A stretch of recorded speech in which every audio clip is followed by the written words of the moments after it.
आता भारताची काय रणनीती असेल ते देखील आपण पाहूयात। अरबी समुद्रामध्ये भारतीय नौदलाच्या कवायती सुरू आहेत। अरबी समुद्रामध्ये जहाजांसाठी नेव्हिगेशन अलर्ट। पाकिस्तानच्या कुरापतींना उत्तर देण्यासाठी भारतीय नौदल सज्ज आहे। भारतीय लष्कराला रशियन बनावटीचं एक इग्ला एस हे क्षेपणास्त्र मिळणार आहे। खांद्यावरून चालवता येणाऱ्या या हवाई संरक्षण क्षेपणास्त्राचा लवकरच पुरवठा केला जाईल। इग्ला एस या क्षेपणास्त्रामुळे लष्कराची ताकद वाढेल। भारताचा रशियासोबत त्यासाठी 260 कोटी रुपयांचा करार झालेला आहे। डीआरडीओची आता एअरशिप प्लॅटफॉर्मची उड्डाण चाचणी यशस्वी झालेली आहे। मध्य प्रदेशमधल्या शोपूरमध्ये चाचणी यशस्वीरित्या पार पडली। अमृतसरमध्ये हेरगिरी करणारा पलक मसीह आणि सूरज मसीहला पंजाब पोलिसांकडून अटक करण्यात आली।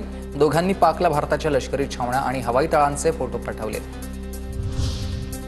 आयएमएफ कार्यकारी संचालक के.व्ही. सुब्रमण्यम यांचा कार्यकाळ संपुष्टामध्ये। पाकला पुरवणाऱ्या आर्थिक सुविधांबाबत आयएमएफ बोर्डाच्या आढावा बैठकीच्या पार्श्वभूमीवर हा निर्णय।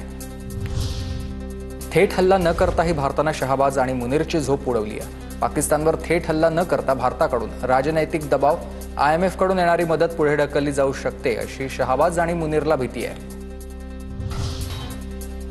भारतामधील सर्व ऑर्डिनन्स फॅक्टरीमधल्या कर्मचाऱ्यांच्या सुट्ट्या रद्द, तर पाकिस्तानच्या हे सर्व ऑर्डिनन्स फॅक्टरीमधल्या कर्मचाऱ्यांच्या सुट्ट्या रद्द केल्यात। भारत आणि पाकिस्तानमध्ये तणाव वाढलेला त्यामुळेच जम्मू काश्मीरच्या दोडा जिल्ह्यामध्ये व्हीपीएन सेवा वापरण्यास बंदी असेल। राष्ट्रीय सुरक्षेसाठी व्हीपीएन म्हणजेच व्हर्च्युअल प्रायव्हेट नेटवर्क हे सेवा वापरण्यावर बंदी आहे।